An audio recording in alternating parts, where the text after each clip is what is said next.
Well, the Department of Justice launched a new cryptocurrency website yesterday. It provides tips, red flags, and other information to help Californians better understand the risks when investing in cryptocurrency. In a statement, Attorney General Rob Bonta said, "Don't fall for a fantasy. Cryptocurrency, like all investments, carries risk, and there's no guarantee that you'll see a large or any returns." And joining me now is Dr. Olaf Groth, professor at UC Berkeley's Haas School of Business. And this move by the DOJ comes 1 week after FTX, a cryptocurrency exchange company, filed for bankruptcy. So here's the question: what does this mean for the future of crypto?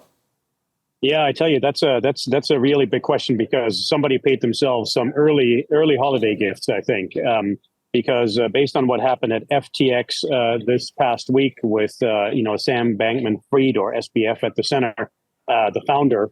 The crypto exchanges, the top 4 crypto exchanges globally, lost about $152 billion, right? So that doesn't bode well for crypto going forward.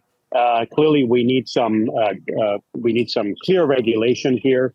But essentially, what happened is that FTX had some backroom dealing there with SBF's other firm, Alameda Research, that placed some very high-level bets with FTX money that FTX customers had put onto FTX and that FTX was holding. And when those bets did not come through, essentially, there was a run on the money at FTX. It lost $6 billion.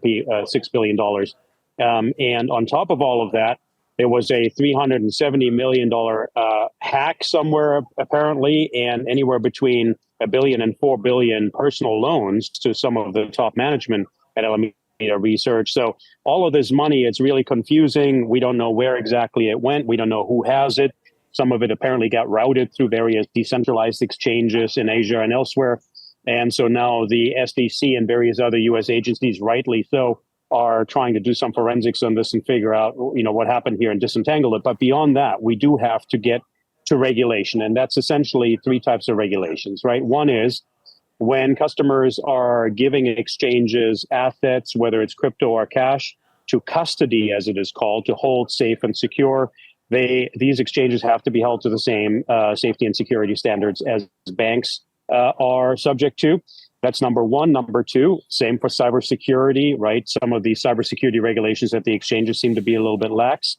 They need to have tighter standards around that. And then lastly, we have to make sure that the collateralization of some of that crypto, who is backing what with what, has to be made a lot more transparent and open and more proactively communicated, so the regular crypto customer can ascertain the risk of all these collateralizations and back channels, as it were, these connections between the different entities. Yeah, a lot of drama in the crypto world, a lot of drama in the job market over the past couple of weeks. We've seen a lot of layoffs in the tech industry, but let's focus on Amazon. How do they compare to other companies like Twitter and Meta?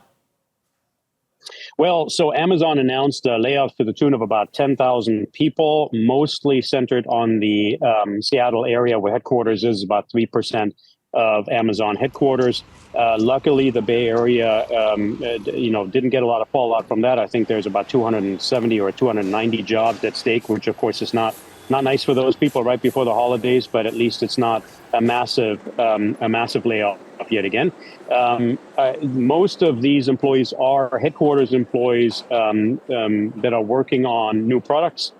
Some are in retail, and that has significance on 2 levels. Number one, the actual retail business for the end of the year is starting to be pulled into question as inflation skyrockets, and consumers are starting to spend less. And number two, Amazon's device strategy, because some of these employees are homed in the devices units. Alexa has done reasonably well. Some other devices in Amazon's past, like the Fire Phone, have not done well. So the CEO now has his work cut out for himself to figure out what's the new devices strategy there. So those are the 2 signals that's sending to us. And this week, the climate summit known as COP27, global leaders battle whether to keep their goal of stopping global temperatures from rising more than 1.5 degrees Celsius or 2.7 degrees Fahrenheit. So what should businesses do about this? Yeah, so business needs to prepare for some potentially draconian adjustments coming forward because the world is realizing 1.5 degrees may not be realistic. We do still have to work hard to make it so. It means to go beyond just cutting emissions. In order to reach this goal, we would have to cut emissions globally by about 50% by 2030, which is a huge whopper. I won't say it's not doable, but it is very unlikely that we will transform our energy and transportation infrastructures as much as would be needed. And then we would have to not add any new carbon until 2050. So as we try to hold on to that goal, business needs to be ready with new information technology, new digital and data tools to start to measure its carbon footprints and to start to maybe log it, account for it, and potentially at some point trade emission certificates or even trade real carbon, because we do have to go to negative emissions, which means we have to take carbon out of the air. And we have technologies for that. It is capture and sequestration technologies, but they're not mature yet. So we will have to invest in those technologies hard and fast to still swing it. Whether we actually stick to the 1.5 or whether it's going to be 1.7 or 1.8, we'll have to see.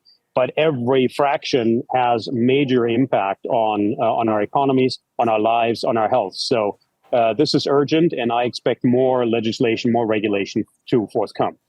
So much to talk about, a lot of good information there. Unfortunately, we ran out of time here, but Dr. Olaf Groth from the UC Berkeley Haas School of Business, thanks for joining us.